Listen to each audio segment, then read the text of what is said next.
Let's talk about culture.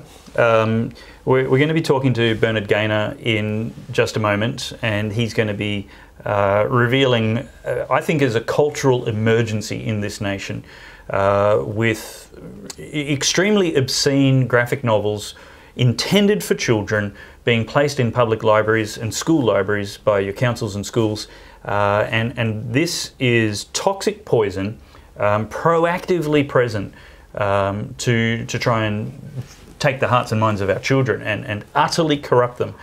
You will be shocked. Stay tuned for that. But Damian, what are the major pillars with which we can, over the coming decades, starting now, look to influence a cultural reformation in Australia? Yeah, look, I mean, it's the classic ones. And we talked about politics and moving the needle politically and getting that side of things sorted out. So just join a political party, right? Get involved, start doing that. We've got to do this from the ground up. But then we've got to look at the other institutions that the left has masterfully, and you've got to give them their due.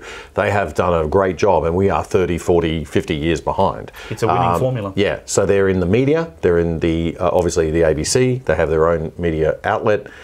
They've got the newspaper, the online newspaper now, the, what's it called, the New Daily, which is funded fully by industry superannuation funds, and industry superannuation funds control half of the super, and they are powerful, but they are, you know, they paint the external faces. We're all very nice. That's a huge amount of money. And power. Yeah, and the external faces were community organisations, but they're actually union supported, and they support the unions.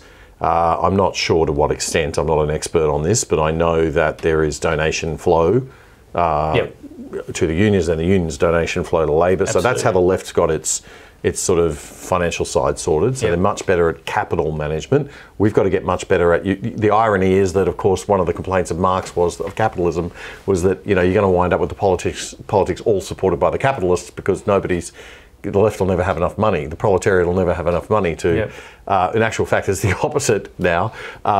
That the right is everybody's trying to do woke capital and be, you know, popular. So all the rich people are kind of like wanting to, oh, I'm rich, but I'm gonna be Mr. Woke. You know, I'm gonna be Mr. You know, climate change and you know, I want to appear to be very enlightened. The grandkids will like me more, and I'll be popular. The Richard Branson approach. But I think that whole thing is a real problem. You know, capital has to wake up and realise the threat here. We need more people than Clive Palmer throwing millions at this, because it's a real problem. So we've got to look at capital flow. We've got to look at education. We've got to look at what's going on in the education system. Obviously, there's a lot of work being done by the church there, the different churches there. Although I've got to say the Catholic Church and the Anglican Church are so entrenched now by the left that they've got real problems. Particularly the Anglicans. Catholics not so bad, but it's maybe getting worse. I hope it's getting better. And then, you know, and so the church itself then becomes the final one, you know, that we've got to look at how we kind of get these ideas through the church. And we're not talking, the other thing is that the left are very good at villainising. The church is part of the solution, I think. Yeah, totally. And when I say the church, I hope so. I would like it to also be institutionally and pulpits very necessarily preaching on these things. And there are many good pastors and pulpits doing that and have done that. And if you don't know one, then look for one, because they definitely exist. But I actually think the church is the people, the body of Christ, totally. The pew warmers who need to stop just warming pews and get out into the public square. It's we who need to be preaching the truth, the justice, the liberty of the gospel. Yeah, and don't buy into the lie of the left that the separation of church and state means that if you are religious, you shouldn't have any worldly engagement.